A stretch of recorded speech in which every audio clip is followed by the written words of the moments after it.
കർത്താവിന്റെ സ്തോത്രം. എല്ലാ ദൈവമക്കളെയും എല്ലാ മാതാപിതാക്കളെയും എല്ലാവരെയും കർത്താവിൻ്റെ നാമത്തിൽ നിങ്ങൾ എല്ലാവരെയും വന്ദനം ചെയ്യുന്നു. ഓൺലൈനിൽ കൂടെ ഒക്കെ ഞങ്ങളെ വാച്ച് ചെയ്യുന്ന ദൈവമക്കൾക്ക് നന്ദി പറയുന്നു. നിങ്ങൾക്ക് ഈ മീറ്റിംഗ് അനുഗ്രഹമാണെങ്കിൽ നിങ്ങൾ ഷെയർ ചെയ്യുക, മറ്റുള്ളവരോട് പറയുക, ദൈവവചനം പഠിക്കുക, ആഴത്തിൽ കർത്താവിൽ വേരൂന്നി നിങ്ങൾ വളരുക. നമ്മൾ ദൈവവചനത്തിൽ നിന്ന് പഠിച്ചുകൊണ്ടിരുന്ന ഒരു വിഷയമായിരുന്നു കഴിഞ്ഞ സൂപ്പർനാച്ചുറൽ പ്രൊട്ടക്ഷൻ എന്ന് പറഞ്ഞ വിഷയത്തെക്കുറിച്ച് നമ്മൾ ചിന്തിച്ചുകൊണ്ടിരിക്കുകയായിരുന്നു. അതിനകത്ത് നമ്മൾ ഇടയ്ക്കൊന്ന് ചേഞ്ചായി നമ്മൾ എസ്തേറിൻ്റെ പുസ്തകം പഠിക്കാൻ വേണ്ടിയിട്ടാണ് നമ്മൾ ചേഞ്ചായി. എസ്തേറിൻ്റെ പുസ്തകത്തിനകത്ത് നമ്മൾ 2 ആഴ്ചവട്ടക്കാലം പൂരി ഫീസ്റ്റ് എന്തിനാണെന്നുള്ളതിനെക്കുറിച്ച് ഒരാഴ്ച നമ്മൾ എടുത്തു. കഴിഞ്ഞ ആഴ്ച നമ്മൾ എടുത്തത് ഈ പൂരി ഫീസ്റ്റുമായിട്ട് ബന്ധപ്പെട്ട ചില കണക്കുകൾ എടുക്കാൻ, കണക്കുകൾ കളറുകളൊക്കെ എടുക്കാൻ. ഇതിനകത്ത് 47 വർഷം ഞാൻ ഹാമാന്റെ ചരിത്രം പറഞ്ഞാൽ, ഹാമാനെ കൊല്ലുമ്പോൾ ഹാമാൻ ഏകദേശം എത്ര വയസ്സുണ്ടായിരുന്നെന്ന ചരിത്രങ്ങളിൽ കൂടെ നമുക്ക് മനസ്സിലാക്കാൻ പറ്റുന്നത് mid-40s 47 എന്ന് പറഞ്ഞിട്ടില്ല. ഹാമാനെ കുറിച്ച് പറയുന്നത് തന്നെ ചരിത്രങ്ങളിൽ കൂടെ പറയുന്നു, അല്ലെങ്കിൽ ജൂയിഷ് കൾച്ചറിൽ പറയുന്നത് mid-40s ആണ്. mid-40s എന്ന് പറഞ്ഞാൽ എത്ര? 45. mid-40s ആണ് അവനെ കൊന്നു കളഞ്ഞത്. അപ്പം ഞാൻ പ്രെഡിക്റ്റ് ചെയ്യാം 47 ആയിരിക്കാം എന്ന് ഞാൻ പ്രെഡിക്റ്റ് ചെയ്യാം. mid-40s എന്നേ ഉള്ളൂ ജൂയിഷ് ചരിത്രങ്ങളിൽ കൂടെ പറയുന്നത്. അവനെ ആ സമയത്താണ്, അവൻ്റെ ഏജിലാണ് കൊന്നു കളഞ്ഞത്. ഇത് കഴിഞ്ഞിങ്ങോട്ട് വരുമ്പം ഈ ഖമേനിയുമായിട്ടുള്ള ആ പ്രശ്നം, ഖമേനിയുടെ 47 വർഷത്തെ ഭരണത്തിന് അവരെ കടന്നു കളഞ്ഞു. 47 വർഷത്തെ ഇറാന്റെ ഭരണമായിരുന്നു. നിങ്ങൾ സെയിം ടൈം നോക്കിയോ, ട്രംപ് എത്രാമത്തെ പ്രസിഡന്റാണ്? അമേരിക്കയുടെ എത്രാമത്തെ പ്രസിഡന്റാണ് ട്രംപ്? 47ാമത്തെ പ്രസിഡന്റ്. ട്രംപ് അമേരിക്കയുടെ 47ാമത്തെ പ്രസിഡന്റാണ്. ഞാനിത് ജസ്റ്റ് കണ്ട, അല്ലെങ്കിൽ എന്തെങ്കിലും ഉണ്ടെ കറക്ഷൻ ഉണ്ടെങ്കിൽ നിങ്ങൾക്ക് പറയാം. 47ാമത്തെ പ്രസിഡന്റാണ്. ഇതൊക്കെ എങ്ങനെ, ഈ കണക്കുകളൊക്കെ ഇങ്ങനെ വരാൻ പറ്റുന്നു? ബൈബിളിൽ പറഞ്ഞിരിക്കുന്ന ചില കണക്കുകളുമായിട്ടും ഇതൊക്കെ ഇങ്ങനെയാണ് ഇത് വരാൻ പറ്റുന്നതിന്റെ പിന്നിലുള്ള കാര്യം, സകല രാജാക്കന്മാരുടെയും സകല പ്രസിഡന്റുമാരുടെയും സകലത്തിന്റെയും മീതെ ഇന്നും ദൈവം മഹാരാജാവ. അവൻ എന്നേക്കും മഹാരാജാവ്. ദൈവം എന്നേക്കും മഹാരാജാവ് കേട്ടോ. നിങ്ങളുടെ ലൈഫിൽ നിങ്ങൾ ഇതൊക്കെ ഓർത്തും ബലപ്പെടും. നമ്മൾ എസ്തേറിന്റെ പുസ്തകത്തിൽ നിന്നുള്ള പഠിച്ചത് നമ്മൾ നിർത്തി. നമ്മളിനി അല്പം മുമ്പിലോട്ട് നമ്മൾ പഠിച്ചുകൊണ്ടിരുന്ന വിഷയത്തിലേക്ക് നിങ്ങൾ നോക്കിക്കേ, എത്രമാത്രം വിഷയങ്ങൾ നമ്മൾ പഠിച്ചു, എന്തുമാത്രം കാര്യങ്ങൾ. നിങ്ങൾ ദൈവവചനം പഠിച്ചത് എന്തുമാത്രം കാര്യങ്ങൾ സിസ്റ്റമാറ്റിക്കലി പഠിക്കാൻ. നിങ്ങൾ ഇങ്ങനെ പഠിച്ചില്ലെങ്കിൽ എന്തുമായിട്ടെന്നറിയാം, നിങ്ങളുടെ ലൈഫിൽ നിങ്ങൾക്ക് ഉയർച്ച കിട്ടും. ഞാൻ എല്ലാ പ്രാവശ്യം പറയുന്ന ആ വേർഡ് വീണ്ടും പറയും. നിങ്ങളുടെ കുഞ്ഞുങ്ങളെ നിങ്ങൾ സ്കൂളിൽ കൊണ്ടുപോയി കുഞ്ഞുങ്ങളെ പഠിപ്പിക്കാൻ പറ്റും. ടീച്ചർമാർ വന്ന് പ്രസംഗിച്ചിട്ട് പോയാൽ എങ്ങനെ? മാത്സ് വന്ന് പ്രസംഗിച്ചിട്ട് പോയി, കെമിസ്ട്രി വന്ന് പ്രസംഗിച്ചിട്ട് പോയി, ഫിസിക്സ് വന്ന് പ്രസംഗിച്ചിട്ട് പോയി, ബയോളജി വന്ന് പ്രസംഗിച്ചിട്ട് പോയി. പിള്ളേർക്ക് എന്തെങ്കിലും അറിയാം? മലയാളം വന്ന് പ്രസംഗിച്ചിട്ട് പോയി, ഇംഗ്ലീഷ് വന്ന് പ്രസംഗിച്ചിട്ട് പോയി. ഒന്നും അറിയുന്നു. അതിൻ്റെ ഗ്രാമർ, അതിൻ്റെ പാസ്റ്റ് ടെൻസും പ്രസന്റ് ടെൻസും ഫ്യൂച്ചർ ടെൻസും ഇങ്ങനെയുള്ളതെല്ലാം ഓരോ കാര്യങ്ങൾ അത് പഠിപ്പിക്കണം. മാത്സിന് എന്തൊക്കെയാണ് പഠിപ്പിക്കണം, കെമിസ്ട്രിക്കാർക്ക് എന്തൊക്കെയാണ് ഫിസിക്സ്, ഇതിൻ്റെ എല്ലാം തത്വങ്ങളും ലോയും എല്ലാം പഠിപ്പിച്ച് പിള്ളേരെ ടീച്ച് ചെയ്യാത്തത്തോളം കാലം ഈ കുഞ്ഞുങ്ങൾ വെളിയിലിറങ്ങിയ കടയിൽ പോയാൽ ഒരു സാധനം അവരെന്നും ലൈഫിൽ അജ്ഞരായിട്ട് കറങ്ങിക്കൊണ്ടിരിക്കും. പക്ഷെ ദൈവവചനം ഇതുപോലെ ഭയങ്കര ഇമ്പോർട്ടൻ്റ്. നിങ്ങൾ പഠിച്ചില്ലെങ്കിൽ, ദൈവവചനത്തിൽ വേരൂന്നി വളർന്നില്ലെങ്കിൽ പറ്റുന്ന എന്തോന്നറിയാമോ? 15 വർഷം മുമ്പേ നിങ്ങൾ ഇറങ്ങിയ കാലത്തെ പ്രശ്നങ്ങൾ നിങ്ങൾക്ക് ഇന്നും പ്രശ്നമല്ല. എനിക്ക് എൻ്റെ ഇറങ്ങിയ കാലത്തെ പ്രശ്നം ഇന്നും പ്രശ്നമല്ല. എനിക്ക് പ്രശ്നമല്ല. ഞാൻ ഏത് പ്രശ്നങ്ങൾ വരുമ്പോഴും ദൈവത്തിൻ്റെ വചനം, എൻ്റെ മനസ്സിൽ പേടിയുണ്ടായിരുന്നു. കർത്താവേ, ഇന്ന ഗവൺമെന്റ്, BJP ഗവൺമെന്റ് വരുന്നു, അല്ലെ ഗവൺമെന്റ് വരുന്നു, ഇത് ക്രിസ്ത്യാനികളെ ഉപദ്രവിക്കും, അല്ലെ ഇനി വേറെ ഇതിനെക്കാട്ടിലും വലിയൊരു ഗവൺമെന്റ് വന്നാൽ എങ്ങനെയാവും, ഇവരൊക്കെ ഉപദ്രവിക്കുമല്ലോ, കർത്താവിന്റെ വേല എങ്ങനെ നടക്കും, സുശേഷ വേല. എനിക്ക് പേടിയുണ്ടായിരുന്നു. എൻ്റെ പേടി 2017 ദൈവത്തിന്റെ വചനം എന്നോട് ഇടപെട്ടത്. 2017 ടൈം ആൻഡ് സീസൺസ് എന്ന് പറഞ്ഞൊരു വിഷയം ദൈവം എന്നോട് ഇടപെട്ടു. Time and seasons. ലൈഫ് ലൈറ്റിൻ്റെ അകത്ത് അങ്ങനെ ഒരു ബുക്ക് വരെ ഉൾപ്പെടെ, വർക്ക് ബുക്ക് വരെ ഉണ്ടാക്കി ഞാൻ പഠിപ്പിച്ച ക്ലാസ്സുകളൊക്കെ ഇഷ്ടംപോലെ മണിക്കൂറുകൾ യൂട്യൂബിൽ കിടക്കണം. ടൈം ആൻഡ് സീസൺ കർത്താവ് എന്നെ അന്ന് പഠിപ്പിച്ചതാണ്. ദൈവം അറിയാതെ ഒരു ഭരണത്തിൽ ഒരാൾ പോലും വരുന്നില്ല. ദൈവം അറിയാതെ ഒരു രാജാവും വരുന്നില്ല. ദൈവം അറിയാതെ ഒന്നും വരുന്നുമില്ല. ദൈവം അനുവദിക്കാതെ ഇതിന് ചലിക്കാനും പറ്റും. ഇനി ചില തിന്മയ്ക്കായിട്ടാണ് ദൈവം അനുവദിക്കുന്നത്. ദൈവം കാണുന്നു. കാരണം ദൈവം അനുവദിക്കുന്നത് അത് തൻ്റെ സഭയുടെ, തൻ്റെ രാജ്യത്തിൻ്റെ, അത് ചില ദേശത്തിൻ്റെ വിടുതലിന് വേണ്ടി. കാരണം ചിലരുടെ കണ്ണുനീര് വീഴണം, ചിലരുടെ പ്രാർത്ഥന വീഴണം, ചിലർ ഒരുമിക്കണം. ദൈവം ദോഷമായിട്ടൊന്നും ചെയ്യത്തില്ല. ഇതൊന്നും ചിലപ്പോൾ നമുക്ക് വേദന വരും. ഇതൊന്നും 100 വർഷം കൊണ്ടോ 80 വർഷം കൊണ്ടോ തീർന്നു പോകുന്ന ഒരു ജീവിതത്തിനകത്ത് നിങ്ങൾ ഈ നശ്വരമായ ജീവിതത്തിൽ എന്തെങ്കിലും പറ്റുമെന്ന് ഓർത്തുകൊണ്ട് വേദനപ്പെടാതെ അനശ്വരമായ നിത്യത വരെയുള്ള ആ രാജ്യത്തിന് വേണ്ടി നിങ്ങൾ ഓർക്കണം. ദേഹത്തെ കൊല്ലുന്നവനെ ഭയപ്പെടേണ്ട, ദേഹത്തെ ദേഹിയും ആത്മാവിനെ ഒരുപോലെ നരകത്തിൽ എറിഞ്ഞു കളയുന്നവനെ ഭയപ്പെടാനാണ് പറഞ്ഞിരിക്കുന്നത്. കർത്താവ് ചോദിക്കുന്ന ചോദ്യമല്ല അല്ലേ? കർത്താവ് എന്നെ പഠിപ്പിച്ച ഒരു പ്രധാനപ്പെട്ട കാര്യമാണ്. ഇന്നത്തെ അമേരിക്കൻ ഗവൺമെന്റ് ഒന്നുമല്ല ടോപ്പ്, ഇന്നത്തെ ഇസ്രായേൽ ഗവൺമെന്റും അല്ല ടോപ്പ്. ഇതിന്റെ എല്ലാം ഇതിന്റെ പിന്നെ ഉണ്ടായിരുന്ന എല്ലാ ടോപ്പ് ഗവൺമെന്റ് ആയിരുന്നു ബാബിലോണിയ കിങ്ഡം. അതായിരുന്നു സ്വർണം കൊണ്ടുള്ള തല. പിന്നാണ് മേദ്യ പേർഷ്യ രാജ്യം വരുന്നത്, പിന്നാണ് ഗ്രീക്ക് വരുന്നത്, പിന്നാണ് റോമൻസ് വരുന്നത്, പിന്നാണ് ഇന്നത്തെ ഡെമോക്രാറ്റിക് സിസ്റ്റം വരുന്നതിനെക്കാട്ടിലും മുമ്പ് സ്വർണം കൊണ്ടുള്ള, തങ്കം കൊണ്ടുള്ള തലയായിരുന്നു ആരെ? ബാബിലോൺ, നെബൂഖദ്നേസർ രാജാവ്. ദാനിയേൽ പറഞ്ഞത്, യജമാനനെ അങ്ങാണ് തങ്കം, ഭൂമിയിൽ ഇതുപോലൊരു ഭരണം ഇനി വരത്തില്ല, അങ്ങേക്കാണ് തങ്കം കൊണ്ടുള്ള തല പോലെയുള്ള ഭരണം തന്നിരിക്കുന്നത്. ഇന്നത്തെ അമേരിക്കയുടെ ബാബിലോണി സിസ്റ്റം പഠിച്ചു. ഇന്നത്തെ അമേരിക്കൻ ഇംഗ്ലണ്ടിന്റെയും ബ്രിട്ടന്റെയും ഒക്കെ സിസ്റ്റത്തെക്കാൾ ടോപ്പായിരുന്നു. ആ പുള്ളി നെബൂഖദ്നേസർ രാജാവ് ഇസ്രായേലിനെ പോയി പിടിച്ചു.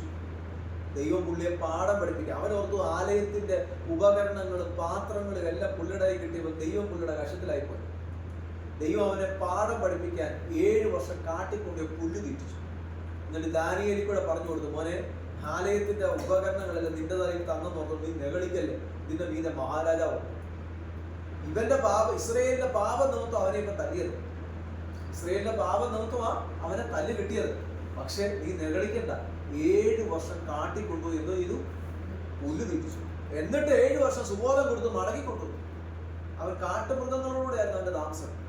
അവൻ പിന്നെ എഴുതുന്നത് എന്നോട് കർത്താവ് മോനെ, ചില ദൈവം അനുവദിക്കും. ഇസ്രായേലിന് തല്ലി കിട്ടിയത് അവന്റെ തെറ്റുകൊണ്ടാണ്, അവന്റെ പാപം കൊണ്ടാണ്, എന്റെ പ്രമാണം വിട്ടതുകൊണ്ടാണ്. സകലത്തിനും ഞാൻ എന്റെ മനസ്സിന് പേടിയില്ല, വചനം. ഈ വചനം നിങ്ങൾ റൂട്ടഡായിട്ട് കേട്ട് നിങ്ങൾ ഉള്ളിൽ വരട്ടെ. നിങ്ങൾ ഭയപ്പെടത്തില്ല. ദൈവത്തെ ഭയവും മനുഷ്യനെ ശങ്കയും. നമുക്ക് എല്ലാ മനുഷ്യരെ, ജാതി മതഭേദമെന്നെ എവരിവണ്ണെ നമ്മൾ സ്നേഹിക്കണം, ബഹുമാനിക്കണം. മനുഷ്യന് വേണ്ടി ഉപകാരം ചെയ്യാൻ പറ്റുന്ന അത്രയോ നമ്മൾ ചെയ്യണം. കാരണം നമ്മുടെ സമൂഹം, നമ്മുടെ സമൂഹ ജീവി, നമ്മുടെ എല്ലാവരും കൂടെ ഒരു സോഷ്യൽ ലൈഫിൽ മറ്റുള്ളവരെ സ്നേഹിക്കാനും ഒക്കെ ശ്രമിക്കാം. പക്ഷെ ദൈവവചനത്തിന് വിരുദ്ധമായി ആര് വന്നാലും നിങ്ങൾ മനസ്സിലാക്കുക, തമ്പുരാൻ ഇതിനെ നേരിടും കേട്ടോ. നിങ്ങളത് ഭയം മാറിക്കളയുക. ദൈവവചനം നിങ്ങളെ ബലപ്പെടുത്തുക. എത്രയും കാര്യങ്ങൾ പഠിച്ചിട്ടുണ്ട്, ഒത്തിരി പഠിച്ചു അല്ലേ? ഇങ്ങനെ പറഞ്ഞു കഴിഞ്ഞാൽ നിങ്ങളിതെല്ലാം ഓരോ പേജിൽ ഡേറ്റ് ഇട്ട് എഴുതി വെക്കേണ്ടി അല്ലേ? എസ്തേറുടെ പുസ്തകങ്ങളൊക്കെ നമ്മൾ കണ്ടു, എല്ലാം കണ്ട് നമ്മൾ ഇന്ന് പഠിക്കാൻ പോകുന്നത് കഴിഞ്ഞ ദിവസം എവിടെ വരെ നമ്മൾ പഠിച്ച്? ഈ ഒരു വിഷയം വരെയല്ലേ പഠിച്ചത് അല്ലേ? എവിടെ വരെ നമ്മൾ പഠിച്ചത്? God of god. അവിടെ വരെ നമ്മൾ പഠിച്ചു. God of god. ഇന്നിനി നമ്മൾ ഇതിന്റെ ബാക്കിയുള്ള ഭാഗങ്ങളിലേക്ക് നമ്മൾ ശ്രദ്ധ കൊണ്ടു.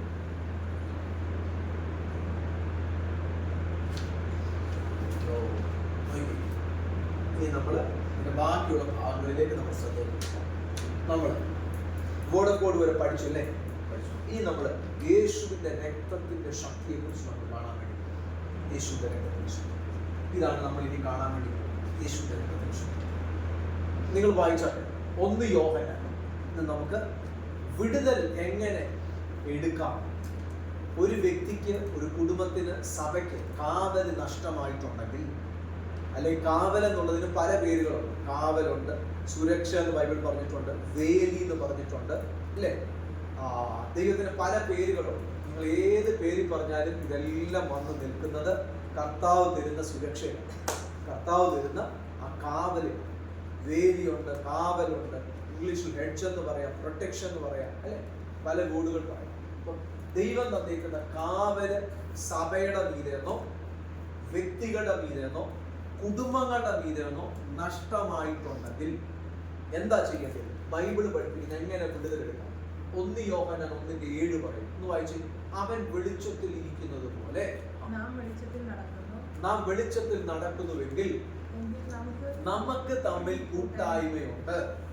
അവന്റെ പുത്രനായ യേശുവിന്റെ രക്തം സകല പാപവും പോക്കി നമ്മെ ശുദ്ധീകരിക്കുന്നതാകും. നിങ്ങൾക്ക് ആ വാക്ക് ഇന്ന് എക്സ്പ്ലെയിൻ ചെയ്യാൻ പോയ, ഡീറ്റെയിൽ ആയിട്ട് എക്സ്പ്ലെയിൻ ചെയ്യാൻ പോയ സമയം അവിടെ പറഞ്ഞിരിക്കുന്നു. 1 യോഹന്നാൻ 1:7 പറഞ്ഞിരിക്കുന്നത് ഒറ്റ വാക്യത്തിനകത്താണ് വെളിച്ചത്തെ കുറിച്ച് പറഞ്ഞത്. അവൻ വെളിച്ചത്തിൽ ഇരിക്കുന്നത് പോലെ. ആര്?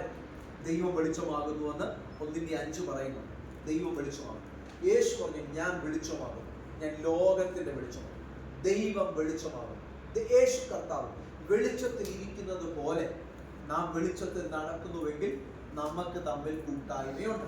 അടുത്തത്, അവന്റെ പുത്രനായ യേശുവിന്റെ രക്തം. നിങ്ങൾ മനസ്സിലാക്കണം, വെളിച്ചത്തെ കുറിച്ച് പറഞ്ഞിട്ട് അടുത്തത് പറയുന്നത് എന്തുവാ? രക്തത്തെ കുറിച്ച്. വെളിച്ചത്തെ കുറിച്ച് പറഞ്ഞിട്ട് അടുത്ത താഴെ വാക്യം പറഞ്ഞിരിക്കുന്നത് എന്തുവാ? രക്തത്തിൽ. അവൻ വെളിച്ചത്തിൽ ഇരിക്കുന്ന പോലെ നാം വെളിച്ചത്തിൽ നടക്കുന്നുവെങ്കിൽ നമുക്ക് തമ്മിൽ കൂട്ടായ്മയുണ്ട്. അടുത്തത്, അവന്റെ പുത്രനായ യേശുവിന്റെ രക്തം സകല പാപവും പോക്കി നമ്മെ ശുദ്ധീകരിക്കുന്നതാകും. ഇന്ന് വെളിച്ചവും ഒറ്റ വാക്യത്തിലാണ് വെളിച്ചവും രക്തവും. എന്തുവാണ് വെളിച്ചവും രക്തവും തമ്മിലുള്ള ബന്ധം? ഞാൻ പറയാം വേഗത്തിൽ, ഒറ്റ വാക്യം പറയും. ഒറ്റ വാക്യം. ഒന്ന്, മനുഷ്യന്റെ ശരീരത്തിൽ തേജസ്സിനെ ദൈവം ഉടുപ്പിച്ചിട്ടുണ്ടായിരുന്നു. ഈ തേജസ് പോകാനുള്ളതിന്റെ കാരണം പാപമായിരുന്നു. കാരണം എന്തുവായിരുന്നു? തേജസ് പോകാനുള്ളതിന്റെ കാരണം എന്തുവായിരുന്നു? പാപം, അനുസരണക്കേട്, സിൻ. പാപമായിരുന്നു, ദൈവത്തോടുള്ള അനുസരണക്കേട്. ഇത് പോയി. ഇനിയും വീണ്ടും വെളിച്ചത്തിലേക്ക് നമ്മളെ കൊണ്ടുപോകേണ്ടതിന്, വെളിച്ചവുമായിട്ട് നമുക്ക് കൂട്ടായ്മ ഉണ്ടാകേണ്ടതിനാണ് വെളിച്ചമായവൻ ഭൂമിയിലേക്ക് വെളിച്ചമായി ഇറങ്ങി വന്നു. അവന്റെ രക്തം നമുക്ക് വേണ്ടി തന്നു. എന്തിനു വേണ്ടിയിട്ടാ? വീണ്ടും നാം വെളിച്ചത്തോട് കൂട്ടായ്മ ഉണ്ടാകേണ്ടത്. മനസ്സിലാവുന്നുണ്ടോ? അപ്പം രക്തം വെളിച്ചം പോകാൻ കാരണമായ കോസിനെ മാറ്റുന്നു. ഇവിടുത്തെ കിട്ടിയോ? വെളിച്ചം പോകാൻ കാരണമായ കോസ്, കാരണത്തെ മാറ്റുന്ന. കാരണം എന്തുവായിരുന്നു? പാപം, സിൻ. ഈ പാപത്തെ മാറ്റുന്നതാണ് യേശുവിന്റെ പരിശുദ്ധ രക്തം. ഭൂമിയിൽ ഒരു മനുഷ്യന്റെയും പരിശുദ്ധ രക്തമില്ല. യേശുവിന്റെ രക്തം മാത്രമേ ഉള്ളൂ പരിശുദ്ധം, വിശുദ്ധം. ആ രക്തത്തിന്റെ അകത്ത് നിങ്ങളുടെ ജീവിതത്തെ കഴുകപ്പെട്ട വിശ്വാസത്താൽ, കേട്ടോ, വിശ്വാസത്താൽ യേശുവിന്റെ രക്തം ഇന്ന് അവൈലബിളാ. എവിടെ അവൈലബിളാ? ആത്മാവിൽ അവൈലബിൾ. ഫിസിക്കലി അല്ല അവൈലബിൾ. ഫിസിക്കലി നമ്മൾ സിംബോളിക്കായിട്ട്, നിഴലുകളായിട്ട് ഹോളി കമ്മ്യൂണിയൻ എടുക്കും. കഴിഞ്ഞ ആഴ്ച നമ്മൾ ഹോളി കമ്മ്യൂണിയൻ എടുത്തു. അത് നിഴല. പക്ഷെ ആത്മാവിൽ യേശുവിന്റെ രക്തം അവൈലബിളാണ്. ഇവിടെ എല്ലാം യേശുവിന്റെ രക്തം അവൈലബിൾ. നിങ്ങൾക്ക് എങ്ങനെ ആ അവൈലബിൾ ആയിട്ടുള്ള രക്തം നിങ്ങളുടെ ലൈഫിലേക്ക് കൊണ്ടുവരാമെന്ന് അറിയാമോ? വിശ്വാസത്തോടുകൂടെ, ഹൃദയം കൊണ്ട് വിശ്വസിച്ച് നിങ്ങളുടെ വായി കൊണ്ട് നിങ്ങൾ പറഞ്ഞാൽ മതി, ഞാൻ യേശുവിന്റെ രക്തത്താൽ കഴുകപ്പെടുന്നു. യേശുവിന്റെ രക്തം എനിക്ക് വേണ്ടിയിട്ടുള്ളതാണ്, എന്റെ പാപത്തിന് വേണ്ടിയിട്ടാണ് യേശു ശിക്ഷിക്കപ്പെട്ടത്. നിങ്ങൾ അതിന്റെ ആ വിശ്വാസത്തോടുകൂടെ നിങ്ങൾ സ്വീകരിക്കാമെങ്കിൽ യേശുവിന്റെ രക്തം നിങ്ങളെ കഴുകും. വീണ്ടും നിങ്ങളെ വെളിച്ചത്തിലേക്ക്. കേട്ടോ, വെളിച്ചവും രക്തവും തമ്മിലുള്ള ബന്ധം മനസ്സിലായോ? എന്ത് ചെയ്യണം? അതിന് 1:9 പറയുന്നു. രക്തത്തിന്റെ ശക്തി നിങ്ങളുടെ മേൽ വെളിപ്പെടണമെങ്കിൽ 1 യോഹന്നാൻ 1:9 പറയുന്നു. എന്തുവാ പറഞ്ഞേക്കുന്നത്? നമ്മുടെ പാപങ്ങളെ നാം ഏറ്റുപറയുന്നുവെങ്കിൽ അവൻ നമ്മളോട് പാപങ്ങളെ ക്ഷമിച്ച് സകല അനീതിയും പോക്കി നമ്മെ ശുദ്ധീകരിപ്പാൻ വിശ്വസ്തനും നീതിമാനുമാകുന്നു. നമ്മുടെ പാപങ്ങളെ നാം ഏറ്റുപറയുന്നെങ്കിൽ, പാപങ്ങളെ മറച്ചു വെക്കരുത്. നിങ്ങളുടെ ലൈഫിൽ കാവല് നഷ്ടമായിട്ടുണ്ടെങ്കിൽ, വേലി പൊളിഞ്ഞിട്ടുണ്ടെങ്കിൽ, മതിൽ ഇടിയപ്പെട്ടിട്ടുണ്ടെങ്കിൽ, നിങ്ങളുടെ ജീവിതത്തിൽ എവിടെയെങ്കിലും സുരക്ഷ തകർന്നു പോയിട്ടുണ്ടെങ്കിൽ, നമ്മൾ മനസ്സിലാക്കുക, ദൈവമല്ല അവിടെ പൊളിച്ചു കൊടുത്തത്, ദൈവമല്ല അവിടെ ഇടിച്ചു കൊടുത്തത്. നമ്മുടെ പാപപ്രവൃത്തികളോ നമ്മുടെ പൂർവ്വപിതാക്കന്മാർ ചെയ്തത് നിമിത്തമോ, അതിൻ്റെയൊക്കെ എക്സ്പ്ലനേഷൻ ഞാൻ പറഞ്ഞു. നമ്മുടെ പൂർവ്വപിതാക്കന്മാർ ചെയ്തത് നിമിത്തമോ, നമ്മുടെ മീതെയുള്ള അധികാരികൾ നമ്മുടെ മീതെ അവർക്ക് ആത്മകണ്ണുകൾ തുറന്നതാ. ചില ബിലയാമിനെ പോലെയുള്ളവർ കണ്ണടച്ചിരിക്കുന്ന, കണ്ണ് തുറന്നിരിക്കുന്ന പുരുഷൻ പറയുന്നതൊക്കെ പറയും, അവർക്ക് കാണാം. പക്ഷെ അവർ ജനത്തെ അവരുടെ പരിധിക്കകത്ത് നിർത്താൻ വേണ്ടി, അവരുടെ സംഘടനകൾ വലുതാക്കാൻ വേണ്ടി, ദൈവരാജ്യം എന്നുള്ള കൺസെപ്റ്റിന് അപ്പുറം അവരുടെ കിങ്ഡം വലുതാക്കാൻ വേണ്ടി ഓരോ ദൈവമക്കളെ ഇങ്ങനെ സൈക്കോളജിക്കലിയും ഇമോഷണലിയും അവരുടെ സന്ദർഭത്തിനകത്ത് കറക്കിക്കൊണ്ടിരിക്കുന്നു. അങ്ങനെ ആരുടെയെങ്കിലും ഒക്കെ ജീവിതത്തിലെ വേലി പൊളിഞ്ഞു, അല്ലെങ്കിൽ അവരുടെ പ്രാർത്ഥന നിമിത്തം പൊളിച്ചു, അങ്ങനെ ഉള്ളതുണ്ടെങ്കിൽ ഇപ്പൊ 3 രീതിയിലാണ് പഠിപ്പിച്ചത്. ഒന്ന്, ഇൻഡിവിജ്വലി നമ്മുടെ പാപ നിമിത്തം വേലി, കാവൽ, സുരക്ഷ, മതിൽ ഇടിഞ്ഞു പോകാം, ദൈവം കളയുന്നതല്ല. രണ്ടാമത്തെ ആര് മുഖേന വന്നതാ? പൂർവ്വപിതാക്കന്മാർ, പൂർവ്വമാതാപിതാക്കൾ നിമിത്തം വന്നതുണ്ടെങ്കിൽ അതൊക്കെ നമ്മൾ കണ്ടു. മൂന്നാമത്തേത് അധികാരികൾ. അത് ദേശത്തിന്റെ അധികാരികളുമാകാം, സ്പിരിച്വൽ അധികാരികളുമാകാം കേട്ടോ. ദേശത്തിന്റെ അധികാരികൾ ദേശത്തെ മന്ത്രവാദത്തിനും ആഭിചാര നിമിത്തമോ ഹോമമോ രക്തം നിമിത്തമോ ഈ പട്ടണത്തെ അവരുടെ മേലുള്ള അധികാര നിമിത്തം അവർ മറ്റന്യായ ശക്തികൾക്ക് വിറ്റ് കളഞ്ഞിട്ടുണ്ടെങ്കിൽ, അങ്ങനെയുള്ളത് നിമിത്തം ദേശത്തിന്റെ വേലികൾ പൊളിയും കേട്ടോ. അത് നിമിത്തം ഉള്ളതുണ്ടെങ്കിൽ ഏറ്റുപറയണം. വ്യക്തിപരമായിട്ട് നിങ്ങൾ ഏറ്റുപറയണം, ദൈവത്തോട് ഏറ്റുപറയണം. നിങ്ങൾ മനസ്സിലാക്കി, യേശുവിന്റെ രക്തം നിങ്ങളെ വീണ്ടും റിസ്റ്റോർ ചെയ്യുന്നു. കേൾക്കുന്നുണ്ടോ? യേശുവിന്റെ രക്തം നിങ്ങളെ ഒന്ന് പറഞ്ഞ പോലെ, യേശുവിന്റെ രക്തം നമ്മെ വീണ്ടും റിസ്റ്റോർ ചെയ്യുന്നത്. നിങ്ങൾ ഏറ്റുപറയും. നിങ്ങൾ ഏറ്റുപറയുന്നതിനനുസരിച്ച്, നിങ്ങളുടെ ജീവിതം ക്രമപ്പെടുത്തുന്നതിനനുസരിച്ച്, നിങ്ങളുടെ വേലി എവിടെങ്കിലും ഇടിയപ്പെട്ടിട്ടുണ്ടെങ്കിൽ അത് ബിൽഡിംഗ്, ദൈവം തന്നെ ബിൽഡിംഗ് ഇടിയപ്പെട്ടിട്ടുണ്ട്. ശത്രുവിന് കയറാൻ പറ്റത്തില്ല. ഒരു പഴുതും നിങ്ങളുടെ ലൈഫിൽ കൊടുക്കരുത്. ഒരു പഴുതും. വ്യക്തിപരമായി എനിക്ക് പറ്റുന്നത് നിങ്ങളെ ദൈവവചന ആഴത്തിൽ പഠിപ്പിക്കാനേ പറ്റത്തുള്ളൂ. ബിൽഡ് ചെയ്യേണ്ടത് ആരാ? നിങ്ങൾ തന്നെയാ ബിൽഡ് ചെയ്യേണ്ടത്. എനിക്ക് പറ്റുന്ന ദൈവവചനം നിങ്ങളെ പഠിപ്പിക്കാം. ഒരു ഡോക്ടർക്ക് പറ്റുന്ന എന്തുവാ ചെയ്യാൻ പറ്റുന്നത്? രോഗം എന്തുവാന്ന് കണ്ടുപിടിക്കാം, പ്രോപ്പർലി ഡയഗ്നോസ് ചെയ്യാം, അതിന് പറ്റിയ മരുന്ന് തരാം. പക്ഷെ മരുന്ന് കഴിപ്പിക്കാൻ പറ്റുമോ? ഇല്ല. മരുന്ന് തരാനേ പറ്റത്തുള്ളൂ, മരുന്ന് കഴിപ്പിക്കാൻ പറ്റുമോ? ഇല്ല. മരുന്ന് കഴിക്കേണ്ടതും അതുമായിട്ടുള്ള അല്ലെങ്കിൽ ആ പഥ്യം എടുക്കേണ്ടത് നിങ്ങളുടെ ജോലിയാണ്. ആ സമയത്തിന് നിങ്ങൾ കഴിക്കണം, എങ്കിലേ നിങ്ങളുടെ ലൈഫിൽ ഹീലിംഗ് വരത്തുള്ളതുപോലെ എനിക്ക് വചനം പഠിപ്പിക്കാം. നിങ്ങളാണ് നിങ്ങളുടെ ജീവിതത്തിലെ വേലികൾ ബിൽഡ് ചെയ്യേണ്ടത്. ഇത് മറക്കരുത്. യേശുവിന്റെ പരിശുദ്ധ രക്തം നമ്മുടെ പാപങ്ങളെ ശുദ്ധീകരിക്കുക മാത്രമല്ല, നമ്മുടെ ജീവിതത്തിൽ വേലികളെ ബിൽഡ് ചെയ്യുന്നതാണ്. കണ്ടോ? പഴയ നിയമത്തിൽ രക്തം മറയ്ക്കുക, രക്തം നിമിത്തം പാപം മറയ്ക്കപ്പെടുകയാണ്. പുതിയ നിയമത്തിൽ പാപനിമിത്തം അല്ലെങ്കിൽ രക്തത്താൽ മറയ്ക്കപ്പെടുകയല്ല പാപം. പാപത്തിന്റെ ആ കാര്യത്തെ രക്തം കഴുകി കളയും, തുടച്ചു കളയും. പിന്നെ അവിടുന്ന് എടുക്കാൻ പറ്റത്തില്ല, പിന്നെ ഒരിക്കലും അവിടുന്ന് എടുക്കാൻ പറ്റത്തില്ല. യേശുവിന്റെ രക്തത്തിന്റെ ശക്തി, ആ രക്തത്താലുള്ള ശുദ്ധീകരണം ഓരോ കുടുംബങ്ങൾക്കും ഭയങ്കര ഇമ്പോർട്ടൻ്റാണ്. ഓരോ കുടുംബങ്ങൾക്കും വളരെ ഇമ്പോർട്ടൻ്റാണ്. നിങ്ങളത് മറക്കരുത്. എന്നെ കേൾക്കുന്ന ഒരു ദൈവം ഇതിലത് മറക്കരുത്. ഇപ്പോൾ ഇത് കേട്ടോണ്ടിരിക്കുമ്പോൾ തന്നെ നിങ്ങൾ യേശുവിന്റെ രക്തത്തിനകത്ത് ഞാനും എൻ്റെ കുടുംബവും പറയുന്നെന്ന് പറയും. ഞാനൊരു ഉദാഹരണം പറയട്ടെ. ഞാൻ കേട്ടിരിക്കുന്ന ഒരു ഉദാഹരണം. ഒരിക്കൽ 2 വ്യക്തികൾ, ഒരു കഥയാണ് കേട്ടോ. ഒരു കഥ എന്ന് പറഞ്ഞാൽ ഈ കഥ ഒരു വ്യക്തിയോട് ദൈവം ഇടപെട്ടിട്ട് ദൈവം ഒരു കഥ രൂപത്തിൽ മനസ്സിലാക്കി കൊടുത്തു. ആ വ്യക്തിക്ക് മനസ്സിലായി പറഞ്ഞു കൊടുത്തത് എന്നാണ് ഞാൻ കേട്ടേക്കുന്നത്.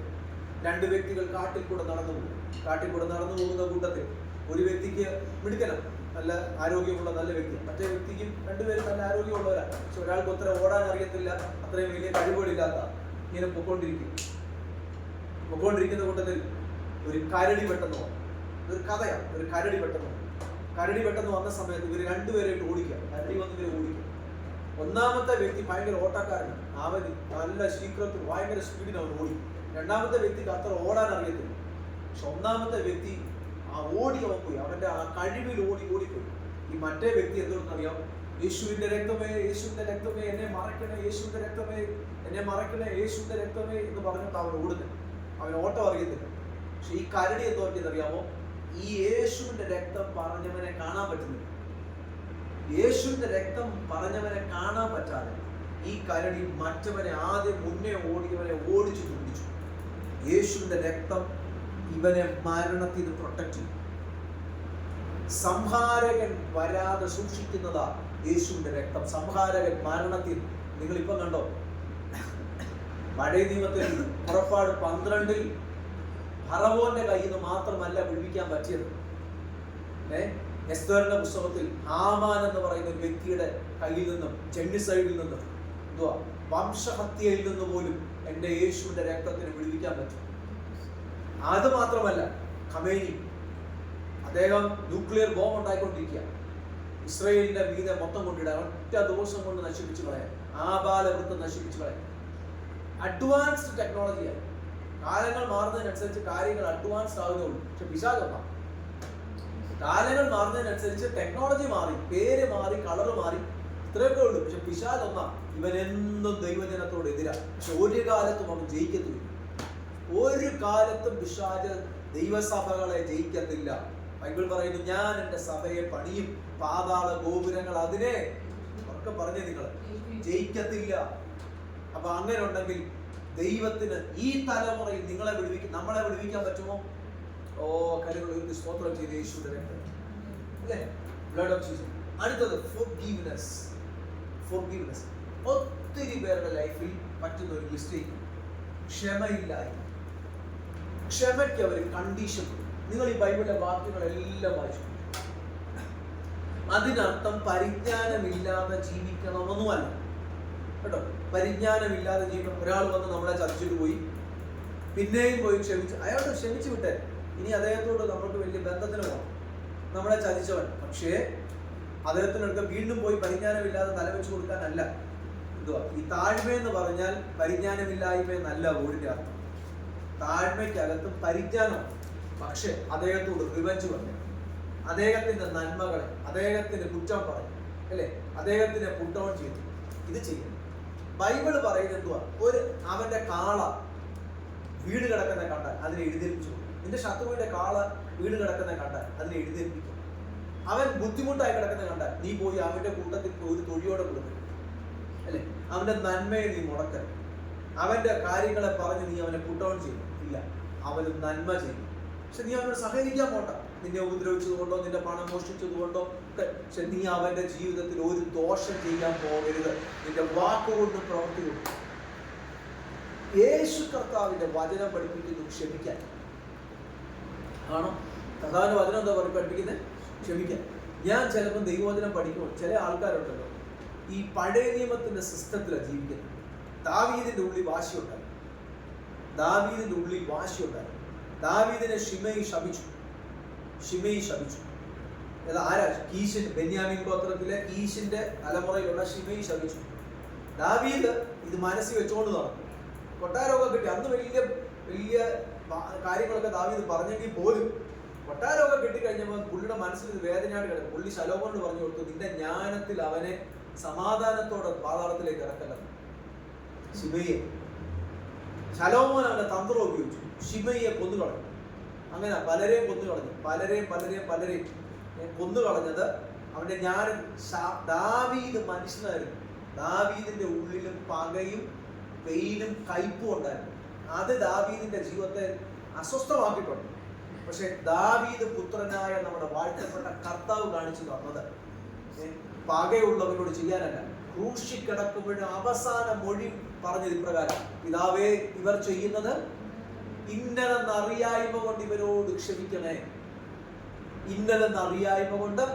ക്ഷമിക്കണേ. പാക അൺഫോർഗീവ്നെസ് നിങ്ങളുടെ ഹൃദയത്തിൽ നിങ്ങൾ വെക്കരുത്. അത് നിങ്ങൾക്ക് രോഗങ്ങൾ പലത് കൊണ്ടുവരുന്നു. സൈക്കോളജിക്കൽ രോഗങ്ങൾ കൊണ്ടുവരും. അത് കൂടി ഫിസിക്കൽ രോഗമാണ്. ഫിസിക്കലി രോഗമാണ്. സൈക്കോളജിക്കലി ആയിരിക്കും ആദ്യം ബുദ്ധിമുട്ട് കൊണ്ടിരുന്നത്.